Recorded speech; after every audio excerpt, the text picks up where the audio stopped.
Hi, I'm Laura Brandenburg from Bridging the Gap, and I want to talk today to those of you who have survived layoffs in your organization, meaning your fellow employees have been let go or furloughed and you still have a job.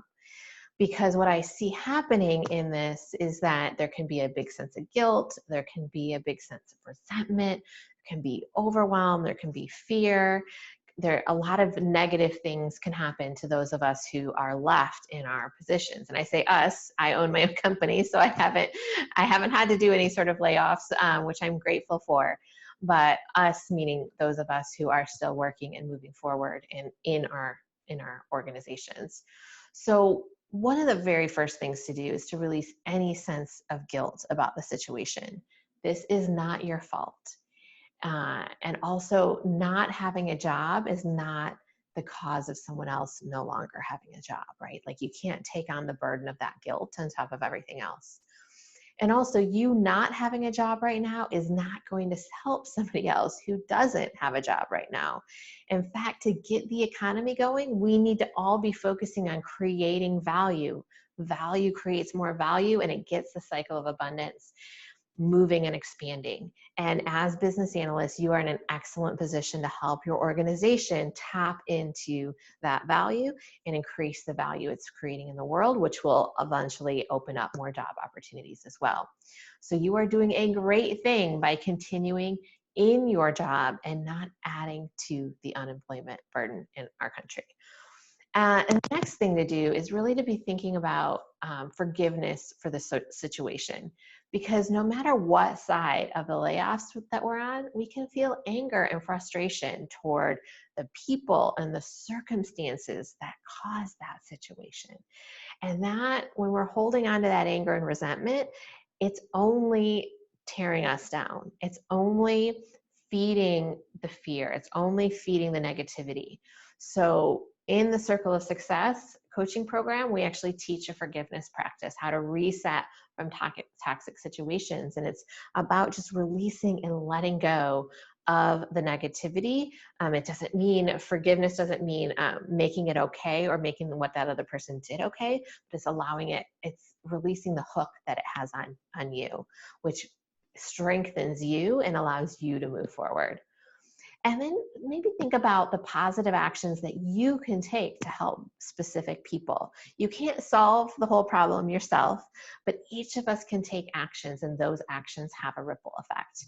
You might leave LinkedIn recommendations for your former colleagues. You might reach out and offer to talk and stay connected. You could offer to be a reference. Often our guilt and shame keeps us from doing this. It's actually a positive thing that you can do to feel like a contributor and make a positive impact. You can also share the resources that I've been releasing. Many of the videos in this COVID response series have been focused on those who are recently unemployed and how to move forward from this situation. You could share our Quick Start to Success workshop, which there'll be a link below, bridgingthegap.com/quick. And that can help your former colleagues see the value in their transferable business analysis skills as well. And you want to take steps for yourself to get past the fear, because often it's like, okay, this first set of layoffs happened. When is the next one? And am I next, right? And we get into the cycle of being more worried about losing our job than we are about doing our job. And worrying about your job, being in a negative spin like that, is not going to make your job more secure. In fact, thoughts become things. It's going to make your job less secure. You create your own security by controlling your thoughts, by thinking positive about the positive, by going after what you want, by taking action, by adding value to your employer, by consistently expanding your skills so that even if you are laid off, you have a stronger skill set to call on, by expanding your network and connecting with people so that you have a broader network that you can tap into. This is the time to be building your well before you are thirsty, so to speak. Okay, so you also might want to go through the Quick Start training to be thinking about what are the skills that you have? How would you use those in another organization? What work can you be doing now to shore up those skills and to strengthen those skills and to ensure that you have a solid foundation to be in that next opportunity. We should all always be doing that, but in times like these where the external circumstances are less certain, we feel the pressure to do that, and it's really just good career management practices. I also wanted to talk a little bit about how to deal with more responsibility, because there is a natural limit to what you can accomplish. And you might have kind of taken on the roles of one or several people, right? And you need to stay focused on what can you do to deliver value to your organization. So look at for ways to combine those new responsibilities to get together. So if you're, say project manager and business analyst now, what kind of planning document can you create that combines some of those project management and business analysis activities together?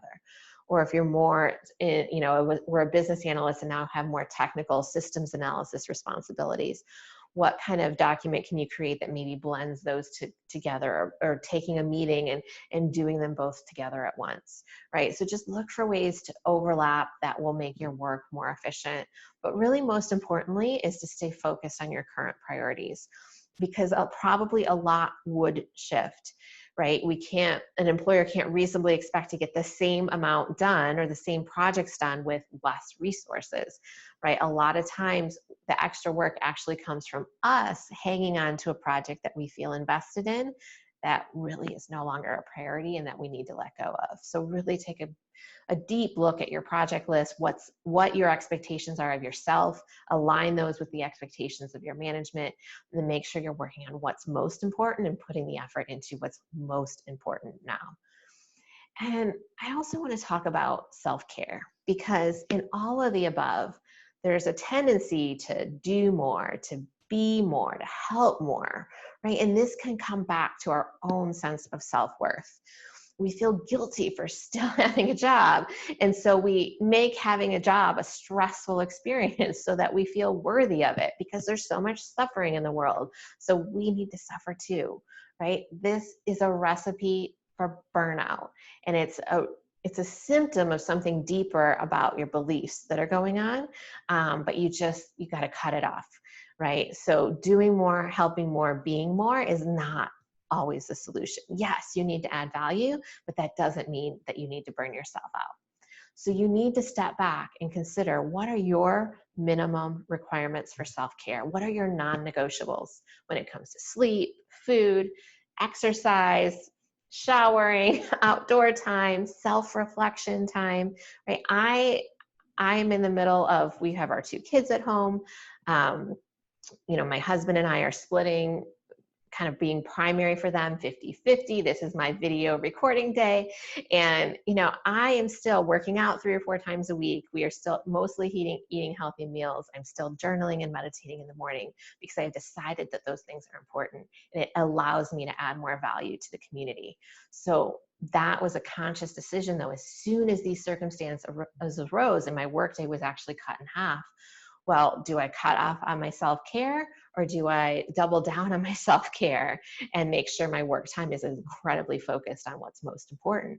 And I decided to really stay focused on my self-care during this time. And it's allowed me to kind of still feel healthy, still feel nourished, and really continue to contribute to the community with this extra video series of this new workshop, and really focus on the things that I think matter the most. So, do that exercise for yourself, and you may need to make some adjustments here to make sure that you are being taken care of in an essential way. And what boundaries do you need to put around you in order for you to take care of you? Is it boundaries with your partner, boundaries with your kids, boundaries with your coworkers, boundaries with other family members and friends? Whatever that is, think about how that will serve you. And this could also extend to the conversations that you're willing to have around the layoffs with either their current coworkers who've survived with you or past coworkers. Yes, you want to be supportive, but just like we turn off the news to protect ourselves from negativity, and if you haven't done that yet, I would really suggest it. Creating a shelter for yourself from some of the negative messages that are out there. You might need to set some gentle boundaries as well with coworkers about what you will and will not discuss, so that you don't get sucked into negative conversations and resentment. It doesn't serve you, and ultimately it doesn't serve them either. And then finally, what do you need to do to process your emotions that have come up? Who can you talk to outside of work? Do you have a sounding board who is outside the situation and not dealing with their own emotions about the situation that can help you work through this? Because that can be really useful to have somebody outside the situation. And this is one of the reasons that our Circle of Success community is so powerful, because we help people, others in the group, process their challenges without being in those challenges. And we see them in their best and most vibrant versions of themselves. And we hold each other in that high regard. And we hold each other to being successful together and celebrating wins together, but also, hold each other as we go through challenges together. So, I want to invite you to join a community like that. If you don't have one, tap into the communities that you have. Check out our Circle of Success coaching program if you're interested in it. But find the people that you can connect with who will help you process what has come up for you around the situation, and don't just expect that, like, hey, I kept my job, I should be fine. You're allowed to have a little bit of guilt. You're allowed to have some grief around it. You're allowed to have some fears. It's how you process those and how you move forward that really sets you up for the next level of success. And finally, I just want to close with the fact that you are worth it. There's a reason that you still have a job. There is some work for you to do. It's important work for you to do. Take care of yourself so that you can contribute in the best way possible. Your organization needs you. Your organization probably needs you to step up at a new level right now. In the challenges that you're facing, there's huge opportunities to take on new roles, new responsibilities, to add value in new ways, to be a leader, to be an inspiration, to be a beacon of light. So I applaud what you are doing to take care of yourself, to add value to your employer. Thank you for what you're doing for our Bridging the Gap, our business analysis community. We build our profession one business analyst at a time, and success starts with you. I'd love to hear from you. If you could leave me a comment below or share this video with somebody who needs it. There's probably a coworker or a colleague or somebody who's just survived layoffs and needs to hear this message. And I'd love to hear how this landed with you below. Thanks so much for being here.